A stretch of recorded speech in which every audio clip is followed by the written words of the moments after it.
सुबह हुई। गांव में एक नई शुरुआत का समय था।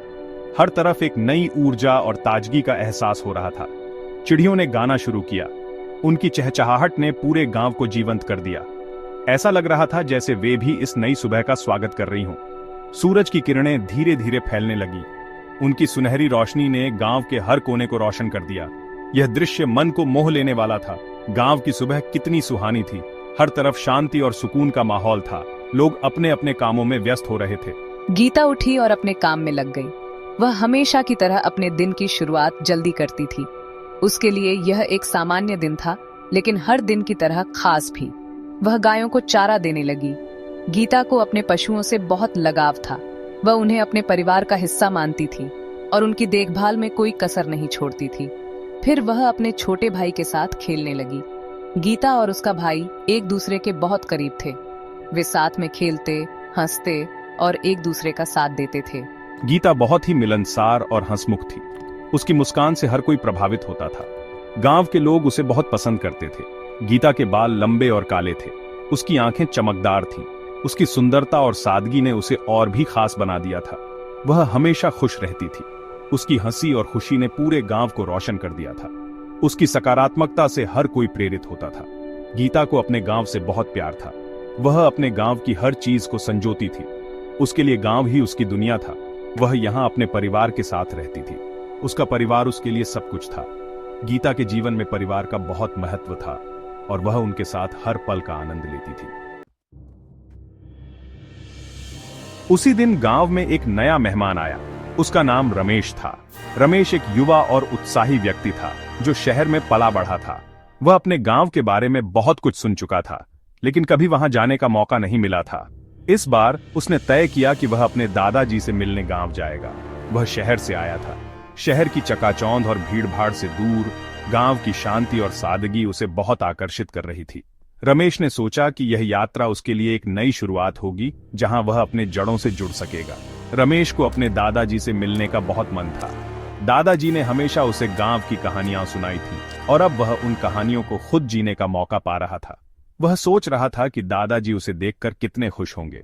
दादाजी गांव में ही रहते थे। वह एक सरल और सादगीपूर्ण जीवन जीते थे। गांव के लोग उन्हें बहुत मानते थे और उनकी सलाह को बहुत महत्व देते थे। रमेश को गर्व था कि वह ऐसे महान व्यक्ति का पोता है। रमेश गांव की सड़कों पर घूमने लगा। गांव की हर गली, हर मोड़ उसे नई और रोमांचक लग रही थी। वह हर चीज को ध्यान से देख रहा था और हर अनुभव को अपने दिल में बसा रहा था। तभी उसकी नजर गीता पर पड़ी। गीता गांव की एक सुंदर और मेहनती लड़की थी। वह हमेशा अपने काम में व्यस्त रहती थी और गांव के लोगों की मदद करती थी। गीता एक कुएं से पानी निकाल रही थी। उसकी मेहनत और समर्पण को देखकर रमेश बहुत प्रभावित हुआ। उसने सोचा कि गांव की लड़कियां कितनी मेहनती और समर्पित होती हैं। अरे वाह, कितनी मेहनत करती हो। रमेश ने गीता की तारीफ की। गीता ने मुस्कुराते हुए उसकी ओर देखा और कहा, यह तो हमारा रोज का काम है। रमेश ने मजाक में कहा, अगर मैं यहां रहूं तो क्या मुझे भी इतना मेहनत करना पड़ेगा? गीता हंस पड़ी और बोली, हां, यहां सबको मेहनत करनी पड़ती है। गीता शर्मा गई। उसने रमेश को देखा। उसकी आंखों में एक चमक थी जो रमेश को बहुत प्यारी लगी। रमेश ने महसूस किया कि गांव की सादगी और मासूमियत में एक अलग ही आकर्षण है। रमेश भी मुस्कुरा रहा था। उसे लगा कि वह सही जगह पर आया है। गांव की शांति, सादगी और लोगों की गर्मजोशी ने उसके दिल को छू लिया था। वह जानता था कि यह यात्रा उसकी जिंदगी का एक महत्वपूर्ण हिस्सा बन जाएगी। धीरे धीरे गीता और रमेश की मुलाकातें बढ़ने लगीं। वे अक्सर गांव के मेले में मिलते, जहां वे एक दूसरे के साथ समय बिताते और हंसी मजाक करते। उनके बीच की दोस्ती गहरी होती जा रही थी। रमेश को गीता की सादगी और खुशमिजाज स्वभाव बहुत अच्छा लगता था। वह उसकी सरलता और ईमानदारी से प्रभावित था। गीता की मुस्कान रमेश के दिल को छू जाती थी और उसकी बातें रमेश को बहुत भाती थीं। गीता को भी रमेश का शांत और मिलनसार स्वभाव पसंद आने लगा था। रमेश की समझदारी और उसकी मदद करने की प्रवृत्ति गीता को बहुत भाती थी। वह रमेश के साथ समय बिताकर बहुत खुश होती थी। वे अक्सर गांव के बाहर खेतों में घूमने जाते थे। वहां की ताजी हवा और हरियाली उन्हें बहुत पसंद थी। वे खेतों में चलते चलते अपने सपनों और भविष्य की योजनाओं के बारे में बातें करते थे। वहां बैठकर वे अपने अपने जीवन के अनुभव साझा करते थे। गीता अपने बचपन की कहानियां सुनाती और रमेश अपने शहर के किस्से। वे एक दूसरे की बातों में खो जाते और समय का पता ही नहीं चलता। गीता भी उसे गांव की रहन सहन के बारे में बताती थी। वह रमेश को गांव के त्योहारों, रीति रिवाजों और वहां के लोगों की सादगी के बारे में बताती। रमेश को यह सब सुनकर बहुत अच्छा लगता। रमेश गीता को शहर की बातें बताता था। वह उसे शहर की चकाचौंध, वहां की भीड़ भाड़ और वहां के जीवन की तेजी के बारे में बताता। गीता को यह सब सुनकर बहुत रोचक लगता और वह रमेश से और भी जानने की इच्छा रखती। इस तरह उनकी दोस्ती और भी मजबूत होती गई। वे एक दूसरे के साथ हंसी मजाक करते, अपने दुख सुख साझा करते और एक दूसरे का साथ पाकर बहुत खुश रहते।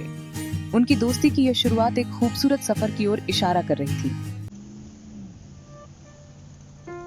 एक दिन की बात है, बारिश हो रही थी। गीता और रमेश एक छोटी सी चाय की दुकान पर बैठे थे। बारिश की बूंदें जमीन पर गिर रही थीं। ठंडी हवा चल रही थी। गीता, तुम्हें पता है, जब से मैं तुम्हें मिला हूँ मेरी जिंदगी बदल गई है। गीता रमेश की बात सुनकर शर्मा गई। उसका दिल जोर से धड़क रहा था। कुछ दिन बाद रमेश को वापस शहर जाना पड़ा। वह अपना काम छोड़कर ज्यादा दिन गांव में नहीं रह सकता था। रमेश के जाने के बाद गीता बहुत उदास रहने लगी। उसे समझ नहीं आ रहा था कि उसे क्या हो रहा है। एक महीने बाद रमेश फिर से गांव आया। इस बार वह अकेला नहीं आया था, वह अपने माता पिता को भी साथ लाया था। रमेश सीधा गीता के घर गया। उसने गीता के माता पिता से गीता का हाथ मांगा। गीता के माता पिता बहुत खुश हुए। गीता और रमेश की शादी धूमधाम से हुई। पूरा गांव इस शादी में शामिल हुआ। गीता और रमेश की प्रेम कहानी यह बताती है कि सच्चा प्यार हर दूरी और बाधा को पार कर सकता है।